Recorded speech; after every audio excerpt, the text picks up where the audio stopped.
gatatu ya Tour du Rwanda turatangira kubara metero Zuman asigaje igihe cyari gishize n'ikindi imyaka bate Amsterdam hariya neza hafi ya farumasi hafi y'urusengero be bategereje imyaka igera hafi yagiye kuba 20 Zuman ese yamaze kwitegura ahagurukira none igare dore bwa mukinyi w'umunyonzi mwiza bwaga uzamuka nyuma y'imbaraga nyinshi yakoreshe none ubundi buryo kugira ngo aguruke kuri ya pesi yazamukaga azamutsa hano ku isoko rya Rusizi kuri full gas nimero 45 arongera azamukira igare nikekana ko imbaraga zamaze kubanye ariko umuzamutsi mwiza ntabwo agorujya cyane ibari gukora no kugira ngo agume kuri ya cadence nyuma n'afite kilometero 20 ku isaha nkaba nasubiye inyuma kuri kilometero 18 reka asubizeho za kilometero 2 kugira ngo atagira ungarura azamutse Zuman niyo mpamvu na ejo abamoto barabirukanaga ariko uko akari umuntu ku giti cye nta kibazo byari ngo rero Zuman yongera kwakisera kugira ngo ariko yashyira meta ageze muri mwabonye ko amaze kwinjira muri metero za nyuma Zomermande aje gushaka etape barategereje Amsterdam barategereje Zarahe n'ahandi bategereje ko bareba etape ariko birakunze ngo rero umuhungu azamutse aje gushaka etape ya Tour du Rwanda bikoga byarangiye nibyo rero ni Jagani Zomermande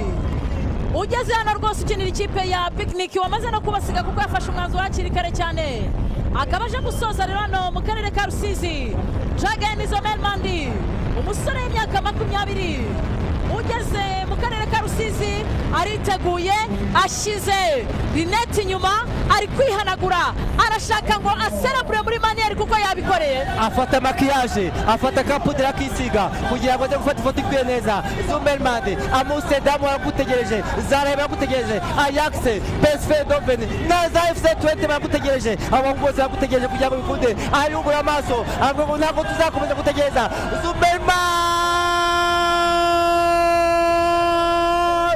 abwira abazi umuhorandi ko batazategeza igihe kinini bati uru Rwanda narwo ni urwacu dufite ambasade Gefesirete Zomermande Jagani umusore wavutse tariki ya 13 ukwezi kwa kabiri umwaka wa 2006 ibyishimo byo kurangiza 1-1-1-2 avuga ati twabikoreye ari nakavuga ati dore mayo jonaraje Enoke byamugendekeye gute ari no kumunyera telefone umwanya wa 5 Enoke muri Burhan ahangaha Enoke n'umwanya wanze gusa bari tele yabaje reba yaje hariya yitwa niyo ngurusabwe mayo jonaraje nabaje kudefanda ari marwa n'amasegonda kugira ngo rekora amasegonda barangwa musega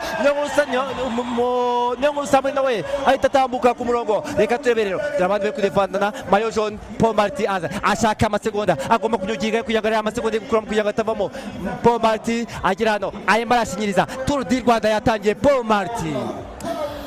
Gefesirete Jagani Zomermande nababwira ko ari umusore wavutse ku itariki ya 13 kwezi kwa kabiri 2006 uyu ni umuhorandi ufite ibiro 67 afite indeshyo ya metero 1 na santimetero 90 yavukiye mu gace ka Franeleke yegukanye etape ya gatatu ya Tour du Rwanda 2026 yahagurukiye mu karere ka Huye isorezwa mu karere ka Rusizi twavuye mu majyepfo y'u Rwanda dusoreza mu burengerazuba bw'u Rwanda mu mujyi wa Kamembe Tour du Rwanda 2026 official iratangiye ku uyu munsi dukoze imisozi 6 sprint 2 felicitation ku muhorandi iyarukaga kera mu mwaka 2009 harimo amasegonda 11 Paul Marty yasigaga Jürgen ari nako twakira mu gishambo yize ese yaba amasegonda 11 avuyemo tukaba tugiye guhindura umwenda wa mayo jaune tukaba undi muntu wa gatatu Tour du Rwanda irakomeye